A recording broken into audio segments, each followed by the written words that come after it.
On this video, I am going to be reading Psalm 93 in the Hebrew, and then talking about the grammar, doing an inductive grammatical analysis, followed by comments, brief comments. Let me just say a word about Psalm 93.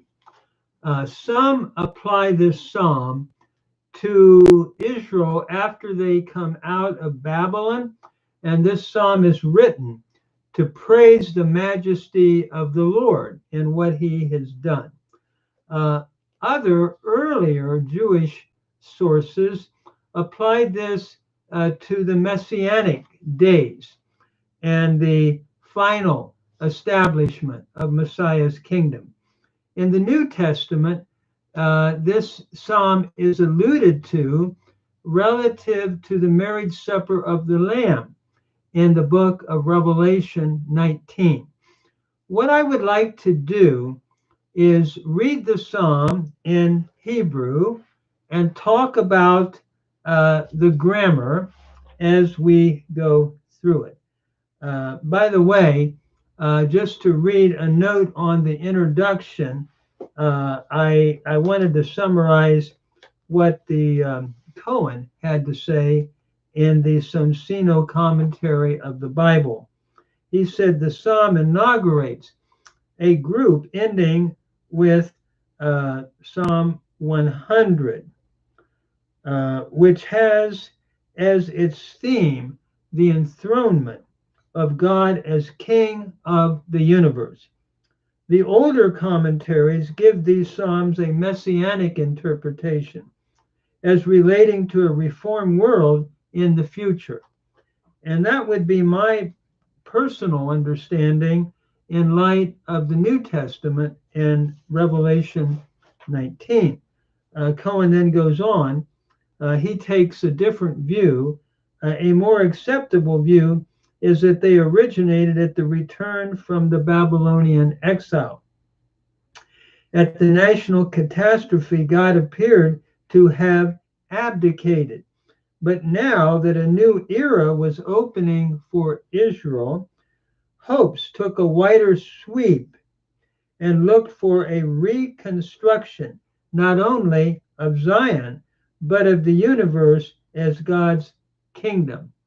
And then he made this further quote: the Septuagint has the title, for the day before the Shabbat, the Sabbath, confirming the statement in the Talmud that the psalm was chanted in the temple by the Levites each Friday. So with that introduction, by the way, this is on page 307 of the Sonsino commentaries, which has the Hebrew and English text together, Sonsino books of the Bible.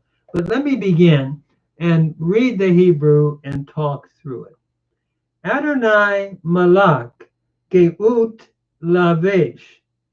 Lavesh Adonai Oz Hit Azar. That is, the Lord reigns. Malak. He is clothed in majesty. Yahweh, the Lord, is clothed. He girds himself, or he has girded himself with strength. Notice as we look at this, Adonai Malak. Malak is a Cal perfect third masculine singular from the root malak. And I believe we could render this: the Lord has begun to reign. And then majesty, he is clothed in majesty. Geut meaning majesty. Lavesh is a Cal perfect third masculine singular from lavash. And here we have the statement, a transitive verb. He is clothed in majesty. Lavesh Adonai Oz Hit Azar. That is, the Lord is clothed. And then we have the following two words, again, the same. Lavesh is just your cow, a perfect third masculine singular from lavash, to be clothed or to clothe. Oz hit azad. That is, he girds himself with strength. Uh, Notice here we have a hit pael, perfect, third masculine singular from the root azad, to gird. So he girds himself, and we have, I believe, a reflexive use of the hit pael here. He himself girds him, or he girds himself with strength. And so we're looking at the greatness of the Tevel, Baal Timot, that is established. It cannot move. Notice here, tikkon is from the root kun, middle weak root, to establish. And here we have a cow, perfect third feminine singular. So the Lord is, excuse me, let me go through this again. Indeed, the Tevel, the world, is established or has been established. This is a nifal, imperfect, I should say, a third feminine singular from the root kun. The Lord is, or indeed, the world, I should say, is established. So we have the passive idea here in the nifal stem from kun. And notice we have here the noon of the nifal having assimilated into the kaf by progressive assimilation, tin kon, becoming tikkon from kun. So the Lord, in other words, the world is established, and then that it cannot be moved, or it cannot be moved. Baal is your negative particle, not, and timot is from the root mot, to move. And notice here we have another nifal, imperfect, third feminine singular from mot. So it cannot be moved. Again, we're looking at how the condition of righteousness, the psalmist is saying, has now been restored, and the world is established in a permanent way in that it cannot be moved. And then as we go on in verse 2, notice it reads, Nachon kisacha me'az, me'olam ata. That is, your throne is established, literally me'az, from since, or we could say, giving it an idiomatic rendering, of old, me'olam ata, from everlasting you, and then we have to supply are, looking at the eternality of God. So from everlasting you, the personal pronoun, second person singular, masculine singular, you are.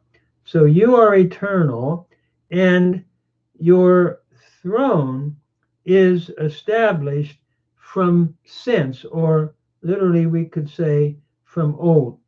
I should say, by giving it, by paraphrasing the meaning of me'az. Notice nachon here is a nifal participle, masculine singular from kun, to establish. So your throne is established of old, and you are forever, me'olam, from the age, or it's another way of saying you are eternal. So looking at the eternality of God who has established the righteousness that has resulted as a result of the end of the Babylonian captivity, or in my understanding, looking at the establishment that will be set forth when Christ returns in Revelation 19. And the same reference will be alluded to this same psalm, and we'll look at that in a minute. So then, as we go on in verse 3, notice it says, Nasa'u Ne'orot Adonai, Nasa'u Ne'orot Kolam. Then we have Yas'u Ne'orot Dokyam. That is, verse 3, the floods have lifted up, O Lord, the floods have lifted up their voice. Notice the repetition here of Nasa'u and Ne'orot for emphasis here, or for to drive home what the writer is saying. That is, the rivers, literally it's the rivers, but it's sort of like a wave, a tidal wave that is overrunning everything. And so the floods, I think, is a fair way of translating it, or the rivers have lifted up, the floods or the rivers have lifted up kolam, their voice. Kolam is from the noun kol, meaning voice, and am is your personal pronoun, third masculine plural. And na'asu is from nasa, to lift up, and here we have the cow perfect, third common plural in the u suffix. So the rivers in being overflowing have lifted up, the floods or the rivers have lifted up their voice. And we're looking at like the voice of floods overrunning, like almost like a tsunami or a tidal wave. They've lifted up their voice, and probably looking at what had happened in the Babylonian captivity, can we say historically, and then applying it via New Testament, looking at what has happened in the Roman Empire in the book of Revelation, and Roman Empire, in my own thinking, becoming a type of the world system as a whole. Then as we come to the next phrase, notice Yis'u Na'arot Dokyam. That is, the floods lift up there, and Dokyam is from Doki or Dochi, which means like a pounding wave. So the floods or the rivers have lifted up or lift up their pounding waves. It is interesting here that Yis'u is from Nasa, to lift up. Again, a cow imperfect, third person plural, or masculine, or common plural, or masculine plural, I should say, from Nasa. So can we say the pounding waves have lifted up or lift up their roaring, or I should say the floods lift up their roarings, meaning their pounding waves. And then he goes on, the psalmist goes on, Mikolot mayim rabim, adirim mishbere yam, adir bamarom Adonai.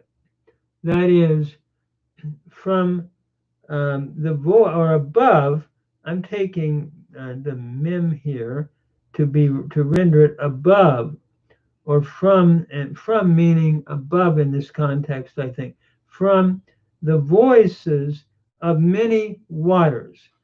Kolot Rabim, the mighty breakers of the sea. Adirim Mishparei Yam, the Lord on high is mighty. Adir, mighty, Bamarom Adonai. In other words, the Lord is above, sovereignly above all that's going on, and the many waters, and the voices of many waters, and the mighty breakers of the sea. Adirim, I'm understanding as mighty. Uh, then it includes, I think it's looking at the glory and sovereignty of the Lord above all that's happening. And Mishbare would be the breakers of the sea. Again, a plural noun in construct with yam. So the mighty, can we say, breakers of the sea, Adir, mighty on high is the Lord. In other words, the Lord is established in sovereignty above all that is going on and all that is happening. And then verse 5, Edotecha na'emnu ma'od, levetecha na'ava kodesh, Adonai la'orek yamim. That is, your testimonies are very sure, or are exceedingly steadfast and sure. To your house, lovely or comely is holiness, or holiness is comely to your house, or lovely. And then, O Lord, Adonai, forever, literally for length of days. Now notice here, Edotecha is from a da, meaning testimony. Here we have a plural feminine noun in construct with cha. Your testimonies are exceedingly sure. Notice here, aman means to be sure. We have a nifal perfect third common plural in aman with the noon prefix here. So your testimonies are exceedingly ma'od, sure. And then levetecha, to your house, holiness. And you know, this is a difficult na'ava, a difficult word, na'ava. It is interesting. It looks like what we're looking at here is a very different, sort of a rare form from na'a, a lamed hey root with the noon aleph hey. And as I tried to study this out, Brown, Driver, and Briggs understands it as a PLL, PLL, that is P-I, the ayin, and then lamed, and then E-L. Perfect third masculine singular as a PLL, perfect third masculine singular. You know, I really struggle with this, and I'm very used to PL and PUL and all of this, but PLL was just a challenge to me as I tried to look at this particular word. And BDB understands it then as a PLL, perfect third masculine singular, from the root na-a, that is noon aleph hey, to be comely or to be lovely. Now, if that is the case, we could render it, to your house, holiness is lovely or is comely. Uh, it is also interesting that this might be, and I don't know, but just a suggestion, an adjective, nava or na'ava, that is, to your house, comely, a comely thing, understood, is holiness, an adjectival, an adjective here. So, to your house, a lovely thing is holiness. Holiness, in other words, is what makes your house lovely, would be the thought. Uh, so, again, this is one dictionary that I looked up in just wrestling with this word, put it as a question mark. And so again, it's either PLL, perfect, third masculine singular, or possibly an adjective. And I notice the remark by Cohen that is very good. This is again on page 307.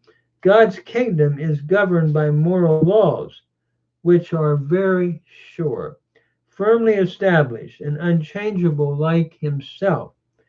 To the Hebrew, the concept of God was never only of might, but always associated with the idea of holiness. And I will have to say, as a Christian minister, that is found throughout the New Testament. Like in First Peter, be holy, we're told, for I am holy. Peter is writing. So holiness is part of both the Hebrew scriptures and the New Testament Greek scriptures concerning the nature of God and concerning the call to those who are believers to follow and lead holy lives. And so the testimonies, the laws, the moral laws of the Lord are sure, exceedingly sure, and holiness is comely or lovely to your house, O Lord. And again, depending on how we render the na'ava. Then finally, O Lord, la'orek yamim, O Lord, for length of days, or we could render this, O Lord, forever.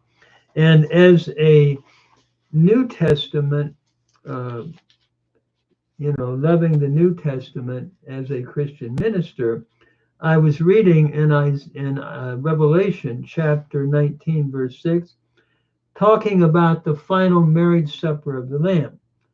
Kai ekusa hosphonein aklo palu, kai hosphonein hudaton palon, kai hosphonein branton iskuon legonton. That is, and I heard the voice, the voice of a great multitude, and as the voice of many waters. There we have the allusion back to this psalm, and as the voice of strong thunders, saying. So the application, by way of illusionary application in John, goes back to Psalm 95, where it says, Hallelujah, Chate Basiliusin Kyrios, because the Lord reigns. And again, he uses an aorist here in Greek, which I'm understanding to begin his reign. The Lord has begun to reign. That is the Lord Almighty. Let us rejoice, let us be glad, let us give to him glory, for the marriage of the Lamb has come, and his wife has prepared herself. It's interesting. Let us rejoice, let us be glad. We have cohortatives here in the Greek, and let us give glory to him, to the Lord. Notice here, dosomen is from didomi. It's the future indicative active, first person plural, and it's looking at a cohortative. Let us give glory to him, for the marriage of the Lamb has come. The marriage of the Lamb, I take in this context to be Christ has returned. And John is picturing that, and he's opened up a new, can I say, chapter. There will be the final judgment, followed then by the marriage supper of the Lamb, which I think is picturing a new heaven and new earth, where righteousness is permanently established. And it goes on to picture how the lambs, it was given to her, that is his wife, being the people of the Lord. We could say believers, the church in John's writing here, has prepared herself. And so there was given to her that she might be clothed in pure white linen. And the linen then represents the righteous deeds of the saints. There we have the idea of righteousness being pictured here, that the saints are to, can I say, clothe themselves in as they look forward to that final, unending, eternal reign of Christ. And that's the way John is applying it in Revelation chapter 19, looking at the return of Jesus Christ. I want to stop there. This is a great little psalm that looks at God as King, and in the New Testament is applied to Jesus Christ as the Melech Melechim, as the King of Kings, Adon Adonai, and Lord of Lords, who will have an eternal throne. He's already established it in the resurrection, but looking forward to that eternal reign in a new heaven and new earth. What a beautiful psalm, looking at God as King and applying it in a dualistic way to the time after the Babylonian captivity, and then in the New Testament, applying it to the eternal reign of Jesus Christ at his second advent.